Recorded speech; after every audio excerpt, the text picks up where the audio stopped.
Hey guys, we're going to get started on a quick devotional this afternoon. We're going to be in Proverbs chapter 9, 17, and 18. And so I'm glad you're here. I'm glad you're joining me. Our theme recently has been life. We've talked about Jesus being the resurrection and the life. And so we've seen that life. We also see in John 14 later on that Jesus says, I am the way, the truth, and the life. And today in Proverbs 9, we're gonna see something similar to that, talking about life and trying to define life. I think it's important that we do that. So Proverbs 9, verses 17 through 18, I'm going to read out of this devotional. It says, stolen water is sweet, food eaten in secret is delicious, but little do they know that the dead are there and her guests are deep in the realm of the dead.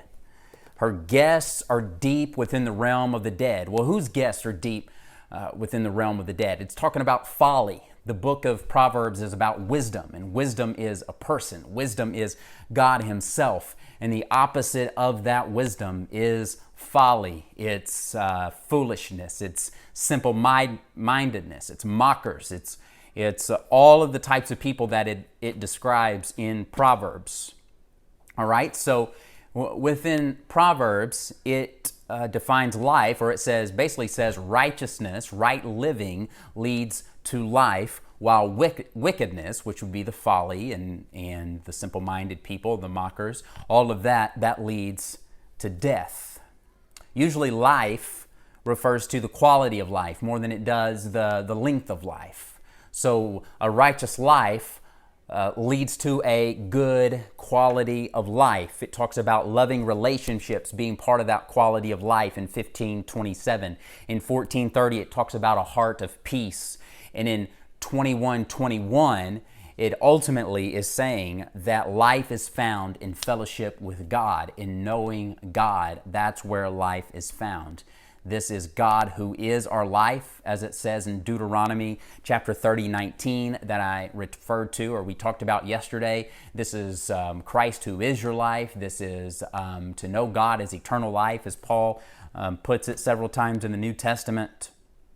And to miss this is to enter into the realm of the dead, even if we're still physically alive.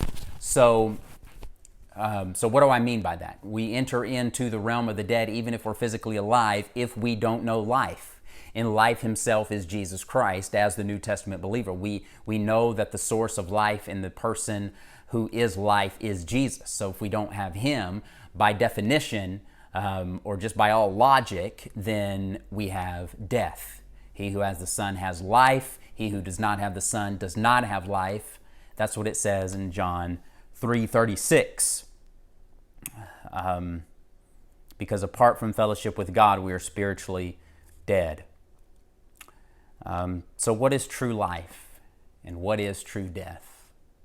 True life, you're living life right now, obviously. But what does it mean to really live life? Well, we know that anybody can really live life. We all breathe the same air, the same oxygen. So even those who don't know God can experience a measure of God's grace. We see that all the time. Anybody can go outside right now and experience the nice day. Anybody can eat good food and enjoy it. But it's only the believer who really has life, because we know the source of all those things. We know that nature is pointing us to Jesus. We know that good food is pointing us to Jesus. We know that all of those graces are what is pointing us to Jesus, and those things roll up into worship for our Creator, and that's to have life because we know him. We know where those good gifts come from, and we have fellowship with God. And so our prayer is that all of the grace that God gives everybody, we know the scriptures say that God sends rain on the just and the unjust alike.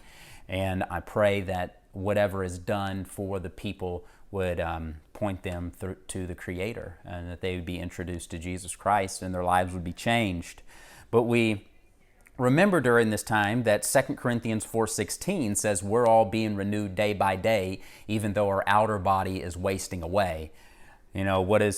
What does that even mean? Well, we know that if our inner self is being renewed, we're finding life, and we're being renewed in Jesus Christ each day, even though our outer body is wasting away. And so that is important to be able to think of during this time. Maybe we feel like we're wasting away just sitting in our houses because of the coronavirus.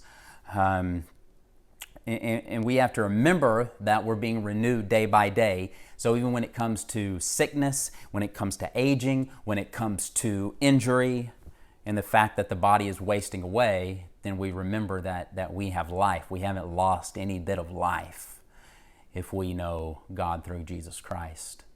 He gives us ultimate life. And one day, all the things that are decaying on this world and in this world are going to be renewed. God is going to come back, like I often say, and He's going to set the world to rights, and all the sad things that have ever happened in the world, they're going to become untrue, and we will see the fullness of what He's come to bring. But until then, man, you have life abundantly simply through knowing life Himself, Jesus Christ.